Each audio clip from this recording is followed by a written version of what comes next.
Yo, what's good, people, and welcome to the very first episode of the B.A.D L.A.D podcast. Because it's my first episode, I've asked my good mate and boxer Jack Fay to come on. So, welcome, Jack, to the B.A.D L.A.D podcast. What a fucking setup this is, though, to be fair, It's not bad, is it? First podcast, man. We do all that. On this podcast, what I'm going to start doing is challenging people to have a shot with me, a shot of alcohol before we start. Because that better be fucking apple juice. Oh, it's apple juice, bro. Because I don't drink alcohol.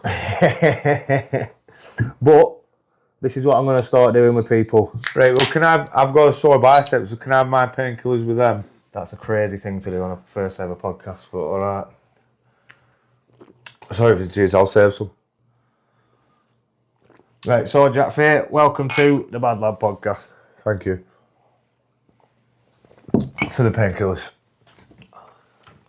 Brandy. Yeah, I learned not to make a face. You have to make a face.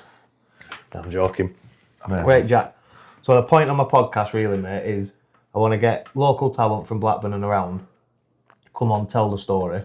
A bit of the past, a bit of the future, a bit of what they want. You're my mate, we're in this content game together. So let's start by talking about your boxing career, yeah? So what got you into boxing? I got put in care. Found Sean Lilland, Ricky Brindle. And what are these your curves? Excuse me, that's just from the shot, sorry about that.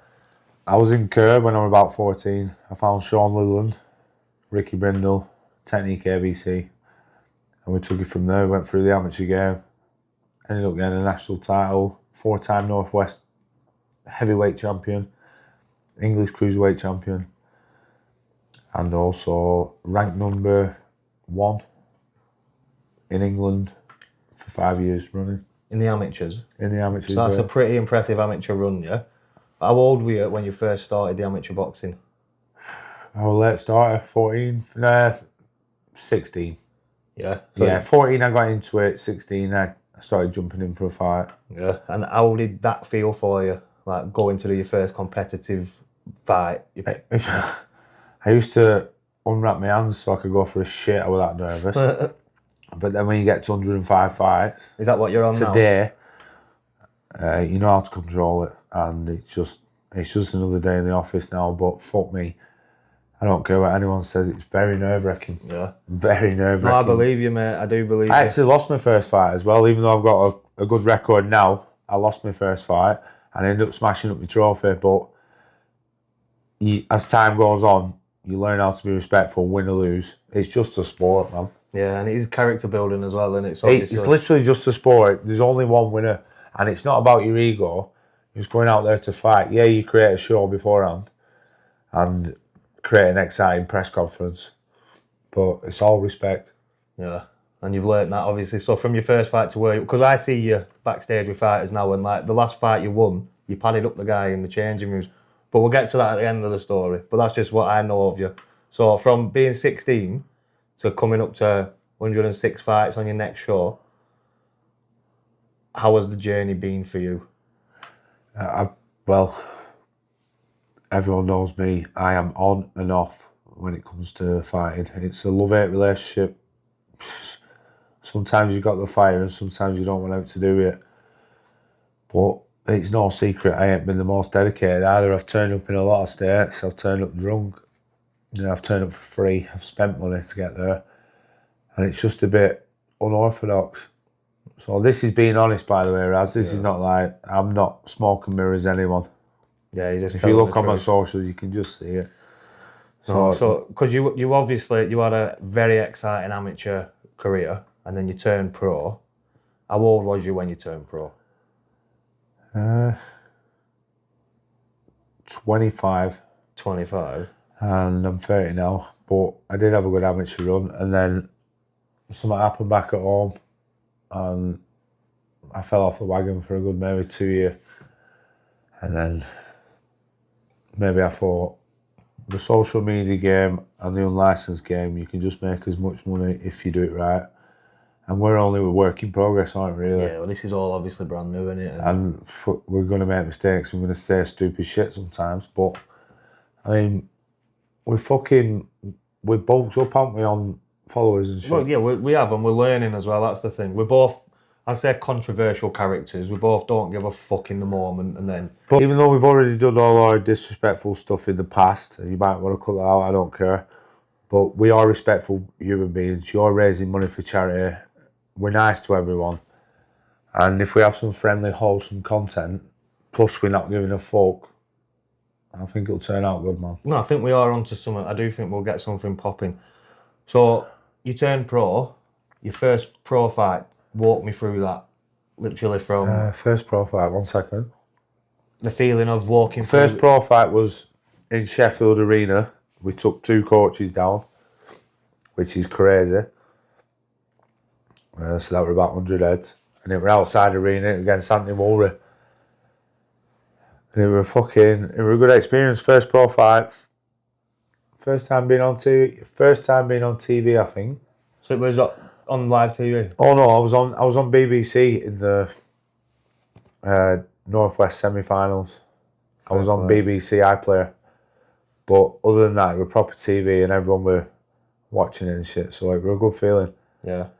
And if you ended up asking me what's my favourite moment from my career so far, I probably couldn't tell you. There's just highs and lows, and you just got to deal with them both. Yeah. So you've got no like stand. I was going to ask you what is like your highlight, your favourite pinnacle moment of your boxing career. But bro, before you do answer, when people ask me that with a battle rap, I don't have. It's the same euphoric feeling when I'm winning and everyone's chanting my name, and that it's the same every time. You know what I mean? Yeah, I won't do a long pause about it because I probably couldn't think about the answer. But during this podcast, if I can think about it, I'll tell you. It's just there's so many. It's just so many bad ones, so many good ones. Just travelling everywhere, and the best moments you have with your coaches and that.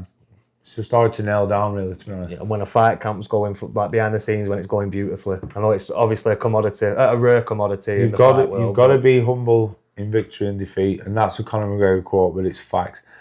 You start sulking when you lose in the ring, then you look like a fucking muppet. You're fighting, you fucking lose, get over it and move on. That is good advice. It's just facts, innit?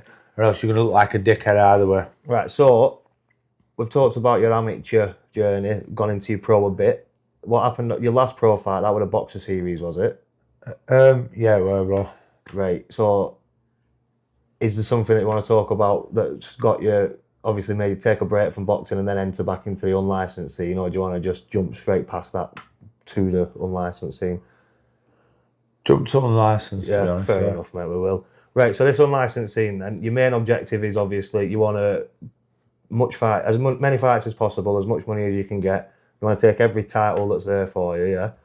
We've been doing this now, me and you together, for about a year. How do you think it's going so far? The followers have bumped up. We're starting to grow a pretty good reputation, getting our fingers in a lot of pies in good ways with loyal people. So if anything, I say is looking good. Yeah. Anyone who's content creating, it takes a while. You can't just post one video, can you, and just expect loads of followers. You've got to be consistent. Look how many times me and you have just been sat there editing in that back room, doing all that shit, walking about, fucking.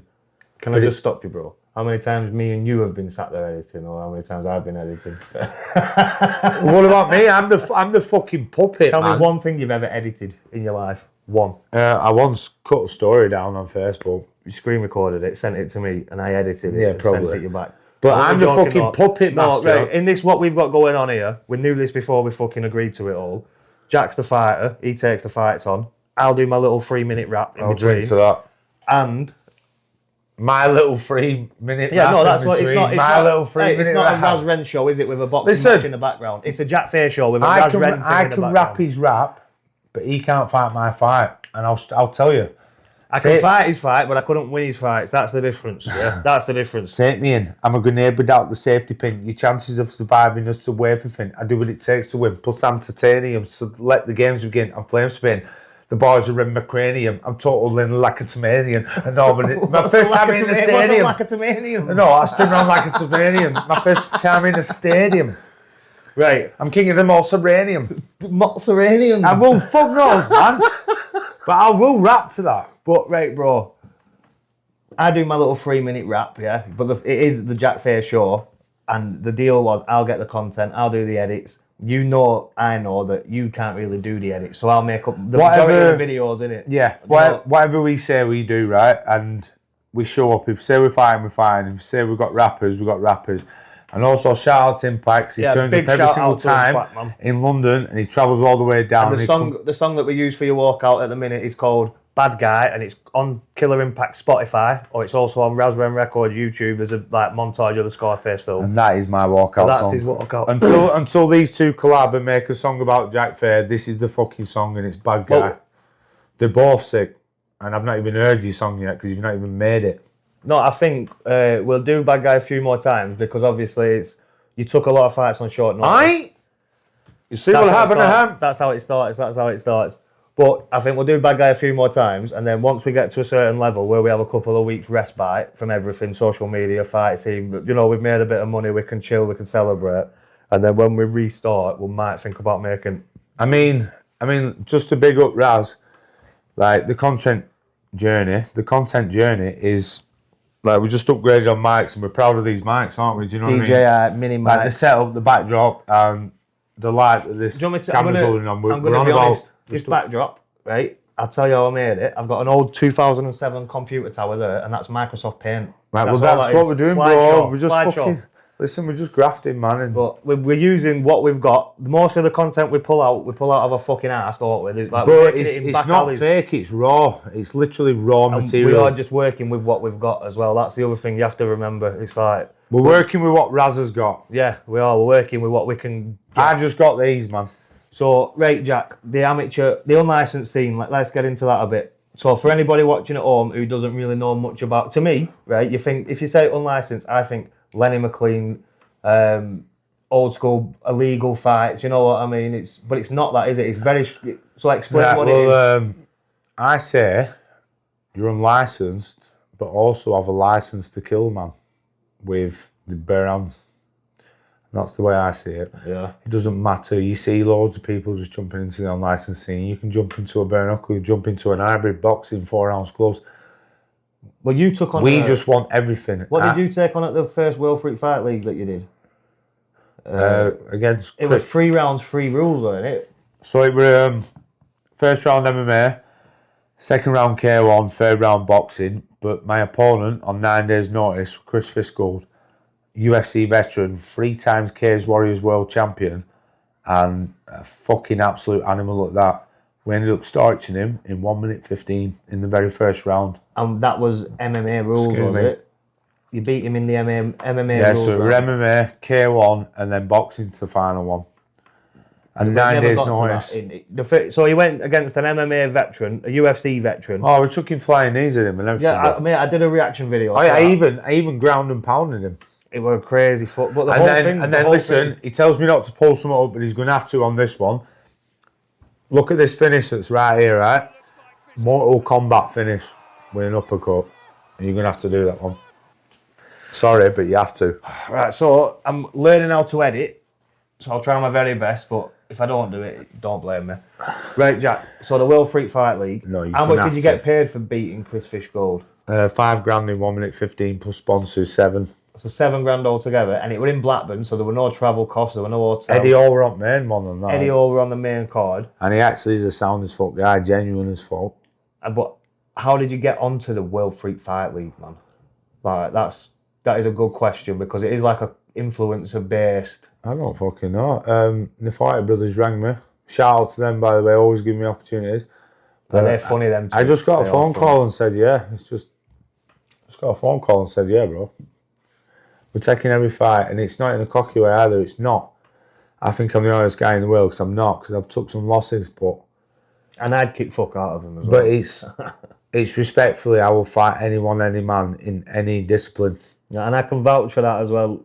I'll turn up on 12 days' notice, 6 days' notice. You've had about 8 fights booked in this year. I will Japanese mud wrestle you on 1 minute notice. Trust me.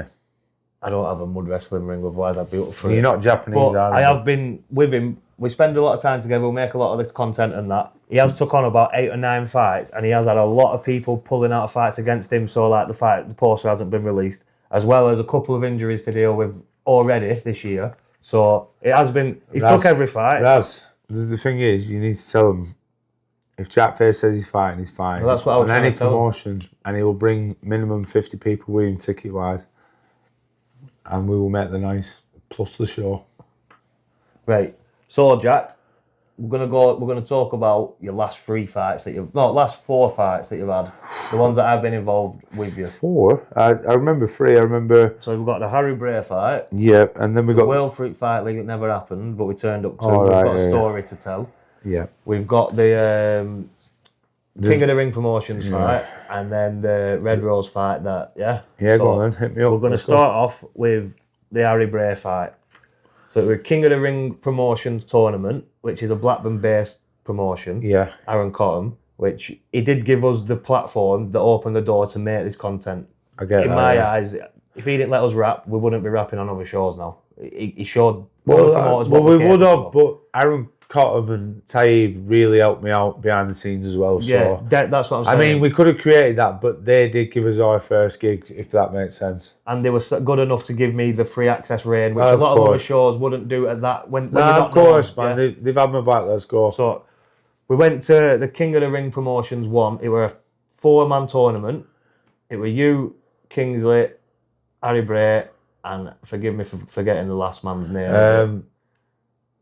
It's 6 months ago, 8 months ago now. So Billy Beard. Billy Beard. You and Kingsley Carter were meant to be the main event. We built up all that. Well, you built all the hype, and then you ended up drawing Harry Bray in the first round, who went on to win the tournament. Yeah, of course. He. You were in a bad way. Let's not let fuck that. That was my problem. He beat us both.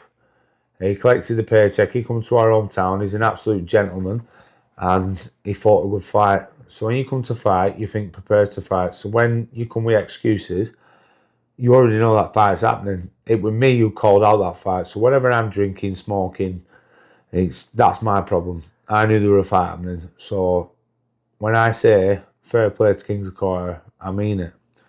I don't give a shit about egos and stuff. I got beat fair and square, and politely saying I want a rematch with anybody who beats me.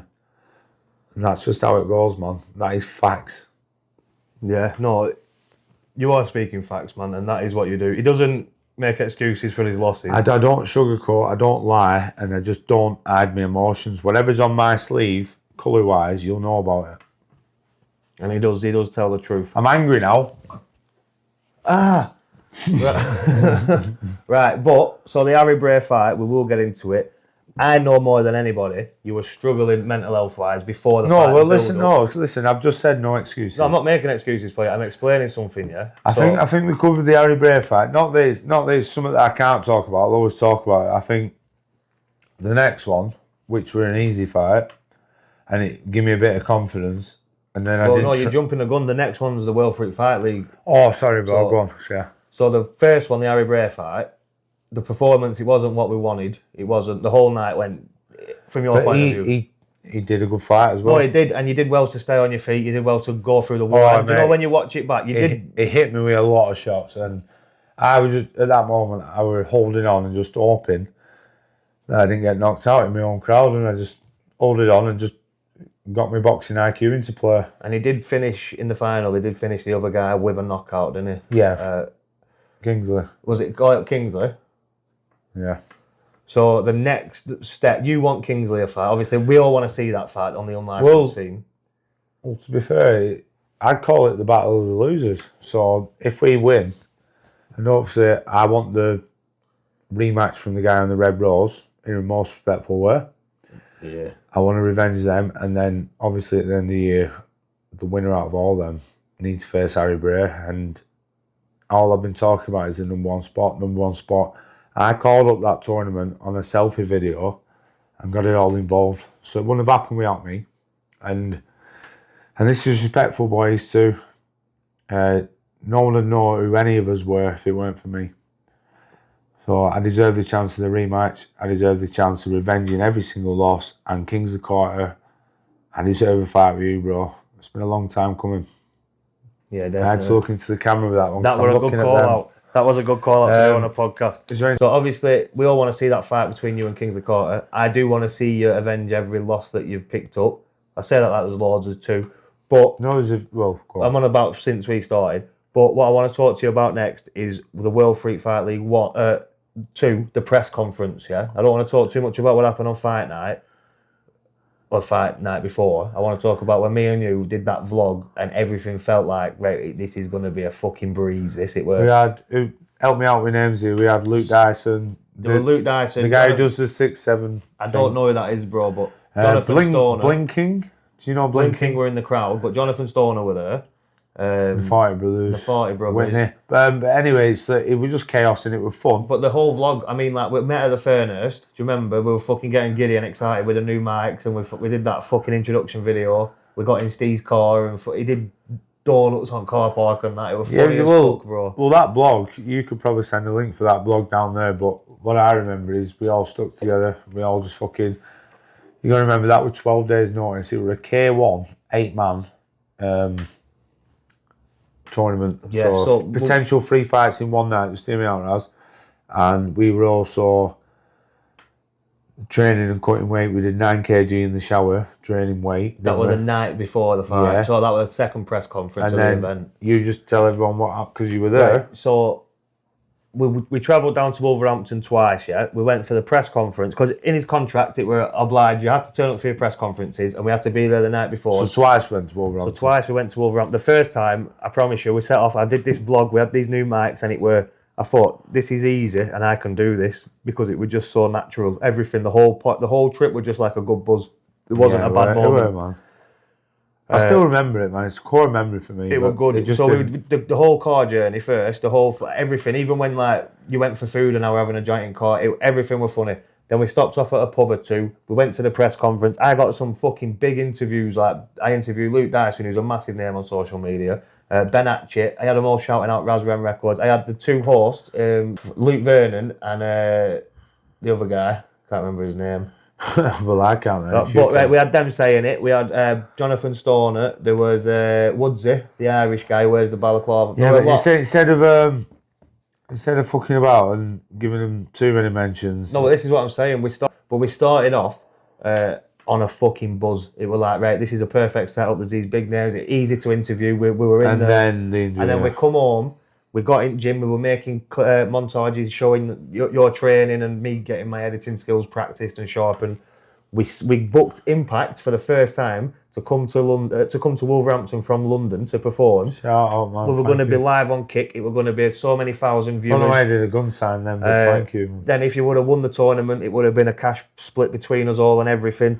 100%. But we got there, Impact turned up, Jack Fay's in the shower cutting weight, and then, because we didn't have a bath in the hotel room, and then he slipped, and his hamstring, it just bruised, didn't it? It went weird, it bruised, it pulled. Man. I cried at 2:30 in the morning in the hotel. We called it then, didn't we? Yeah, because you were trying to like see if there was anything you could do. I remember sat there at about 5:30. I couldn't even punch. So imagine there's no money in it for me. So imagine just standing there and just getting punched live on telly. I'd take any fight, but not like that. No, you couldn't. You wasn't capable of disabled, fighting. Isn't it? So the injury, it were fucking devastating. Like, you were gutted. Impact, it were like, we felt like dickheads because we'd made him travel all that way. Now it's like... Watching them all back, bro, I really thought we would have had a good chance. I think you would have won it, mate. I do think you would have won it. And I think the guy who stepped in last minute won it, didn't he? I might be wrong on that, but to the World Freak Fight League, we came home. Obviously, you had your bad leg, so we had to replan. Kingsley Court, pull your fucking balls together and have a fight with me, mate. Now! I'm sick of it now. You're a depressed cunt. You've been on sesh. You need to fucking fight me, bro. It's either this year or I'm just going to fuck you off and find another lookalike. Sorry. You done? Love you, Kingsley. Right, so we come back from the World Freak Fight League, we replanned, we regrouped, you got your injury sorted out, you overcome it, and then you took the fight on the King of the Ring Promotions 2. Yeah? Yeah. That's the one where Impact came down, Joe came down, and Matt came down. And then we all come to the show. It were a fucking good buzz. A bit, obviously, stress levels were high and tensions were everywhere, but it were a good buzz all in all. We got the walkout. It were a perfect performance. It were perfect 30-second knockout. It was like beating up a baby. Yeah, this is what I wanted to get to. This doesn't impress my reputation. This is what I wanted to ask you. So, obviously, you had a different opponent, a more equal opponent booked in, and he pulled out like on the day. So the King of the Ring promotions have literally just anybody who could take the fight, they've got them. That they have to. Or the fight fair play off, for pulling it out. Yeah, 'cause so if it wasn't for that, there would be no fight. That would be we got Impact down from London twice, and he didn't get to wrap. So that'd have been the end of that before it started. So the show needed to happen. And how bad would it ever look for you to say, no, I'm not doing this fight on the night after the last pullout? Do you know what I mean? So there were a lot of factors to take into it. I know you're not proud of your win. Well, fucking hell, I would have fought anyone in front of me. The show must go on, no matter what. You can't do anything about it. You're in there, you're fighting, so that's how. So what I'm saying is, for a highlight reel, and fair play to your opponent as well for getting in there with someone of your calibre on an unlicensed show. Well done collecting that 200 quid. But the highlight reels look really good. It's fucking rapper, knockout finish. You know what I mean? So that was good. It was good from an editing point of view. And then we went on to the Red Rose one down in Burnley, which were another good event. They were, yeah. But you didn't get the result you were hoping for, innit? No, but 50-55 round war, he was very durable. He took everything I could give him.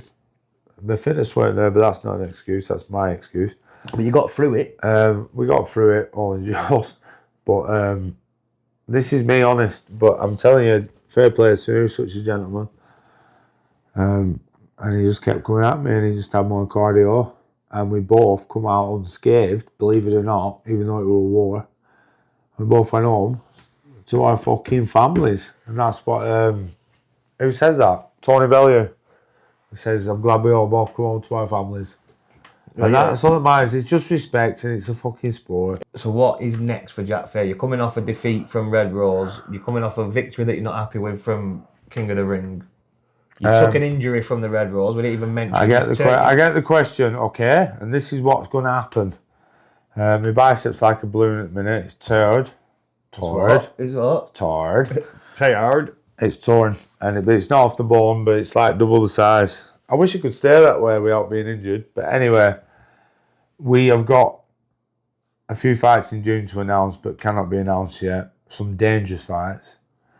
But right now, this is 3-week recovery time. This is recovery time. And that is the fucking end of that. Yeah. So you've got some fights that you can't announce coming up. What about the content side of things? You got any plans with that? You got anything you want to talk about with that? I just like making people laugh me and doing funny videos and not taking life too seriously. Yeah. You get beat, you've had a bad day, you take a one down, you sing a sad song just to turn it around. You say you don't go, tell me don't lie. You wake up a smile and you go for a ride. You had a bad day. Right, anyway. But yeah, you get it. Yeah, we're a good little jamming session as well. Right then, Jack. So I've talked to you about your boxing. I've talked to you about the shit we've been getting up to. Now I want to get. Who would have jam on a session? You probably would, and you'd definitely stick your dick in the jaw. So I want to ask about you, mate. Yeah. So what does Jack Fay like to do to like unwind? What's your go-to music choice?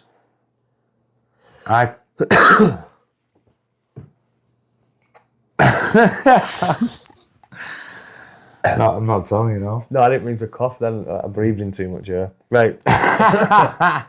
What was your fucking question, man? So, we've talked about your boxing. We've talked about all the plans we've got, yada, yada. What's Jack Fay's, like, go-to music? You know, if you're trying to wind down, say you've had a stressful day, or you've hurt yourself in the gym, or you've had a shit day in the gym, or whatever. Oh. You had a bad day. What's your kind of wind down music?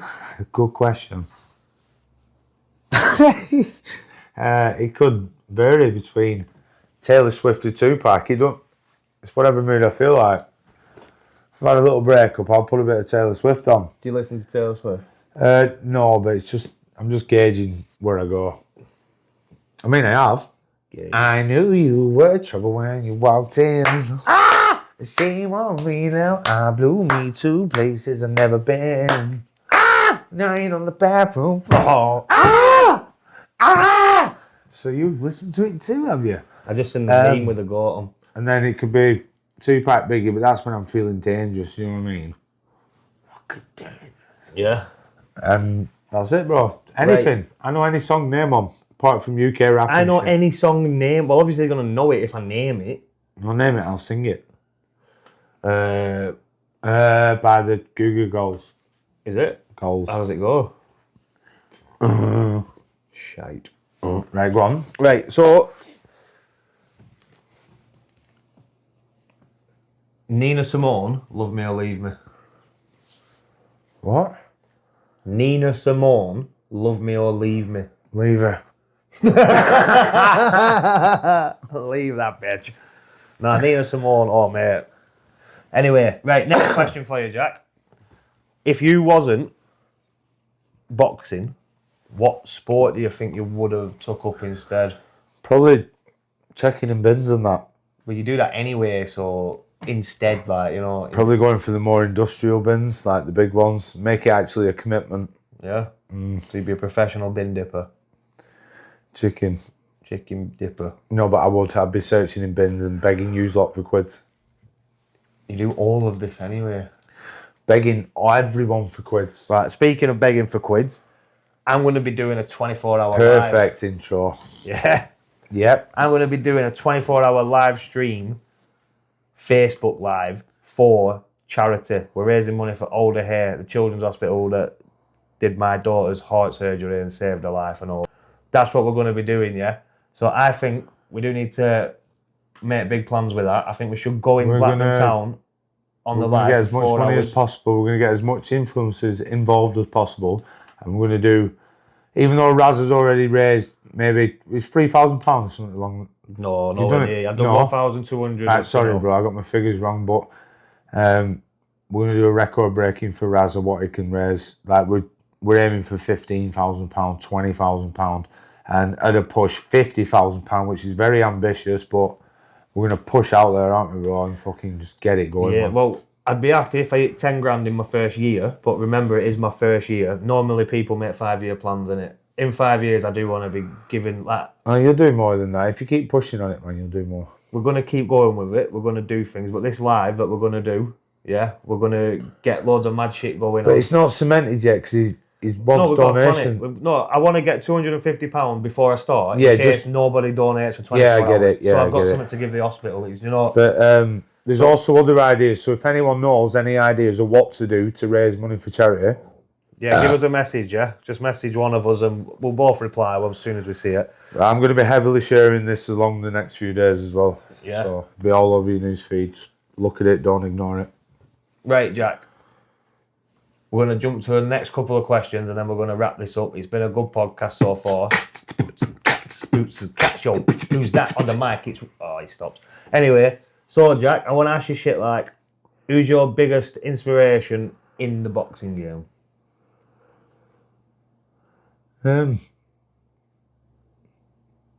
Ricky Brindle. Ricky Brindle. Yeah. He's my amateur coach. Your amateur coach, and he's the person who inspired you most. He inspired me to be tough. Yeah. And actually get into a fucking fight. So shout out Ricky Brindle. But what I meant was... Oh, Ricky. I'm not going to do that, but... You will do that, because he loved that. Sorry, Ricky. What I'm going to do is... Fuck you, Ricky. Fuck you, Ricky. What I'm going to do is ask you the question I meant to ask you. Professional boxer has like influenced you the most. Who you looked at as a professional boxer and thought, yeah, man, that's the fucking guy? None. None? No, I gauge what they do and love people's styles, but there's no one that has given me a motivational edge. No one? No, not Tyson Fury, not no, Ricky listen, the only person is Ricky Brindle and Sean Litherland who moulded me. That is it. Ricky Brindle inspired me to be tough and get stuck into a fight. Sean Litherland inspired me to be technically clever and smart. Yeah. So and you're not giving any props to any boxer? No, I love everyone. I love Marvin Hagler's style where he gets stuck in. I love Evander Holyfield. This is what I wanted to ask you, yeah? Yeah, but there's no one that inspires me as in like, I want to be just like him. I mix all the styles up together. So I mould, well, I wouldn't call me Floyd Mayweather because I get it, but I mould a bit of what? I mould a bit of Ricky Hatton into Evander Holyfield and a slight bit of Tyson Fury, and I create my own style by watching these guys, but there's no one who's inspired me. All right, fair enough. That's a decent answer as well, but I just thought I'd ask because you never know. No, I know, man. It's right, so... Good question, though. Another question I've got for you. You've had a very good career in boxing. Have you got any advice to give to any like young bucks looking at going to gyms but thinking maybe they don't want to get punched in the face or? Well, it's not about going in and sparring. You don't have to fight. You'll find out 9 times out of 10, everyone in a boxing gym is very welcoming and they cater to certain levels. So I'd recommend just fucking going. Yeah. You don't have to punch someone. You don't have to participate in sparring. And you don't have to get yourself licensed to fight. If you just want to train fitness, self-defense, and in a good community and discipline, innit? I'd recommend the boxing gym. Yeah. See, now that's coming from a professional boxer, unlicensed boxer. Semi-unlicensed. Right then, Jack, we have talked a lot about your boxing. We have talked a bit about. Yes, it's shot time. Oh, it's nearly shot time. We're gonna have a shot. We're gonna have a shot to wrap the podcast up. I've got a couple of like just loose questions, just like interview kind of based questions that I want to ask you. Fire up. And don't overthink it. I just want you to give me 5 of the. I won't. I think it's not my strongest word. Go on. 5 of the best fighting names that you can think of off the top of your head in Blackburn. Blackburn. Just Blackburn. Joe Naz, Tommy Howards, Chris Price, Joe Naz, and Chris Price again. Yeah. Fair enough. And anybody watching who thinks he should have been on that list, don't fucking turn up at my house, man. I shouldn't have asked him to be fair. You told me not to overthink it. But now I've thought about it, I think the same. Right, now I'm going to ask you, best venue you've ever fought at, licensed or unlicensed? York Hall, Bethnal Green, the most iconic place in British boxing. Best gym in Blackburn? Technique ABC, Blackburn Youth Zone. Technique ABC, Blackburn Youth Zone.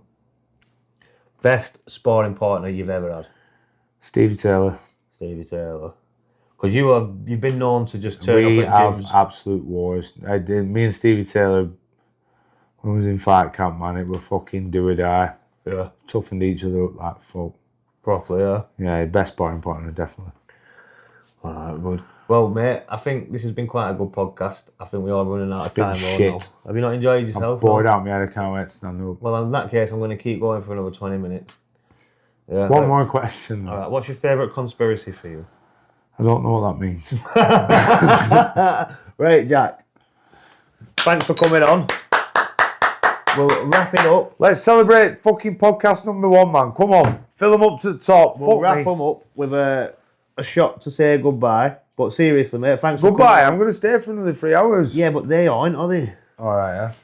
But thanks for coming on and thanks for helping me turn this vision of mine into a reality, yeah, because I promise you, I will get other guests on the podcast. Shut up, mate. Come on. I will get other guests love on you. the podcast. Go. But Jack Fay, my Get good off me, friend, don't come touch here now, my good mate. We're making content and this has been the B.A.D L.A.D podcast. In one. Don't pull a verse, come on. Brother, Well, no, glasses look like an arsehole. Do you know what I mean? Another casualty.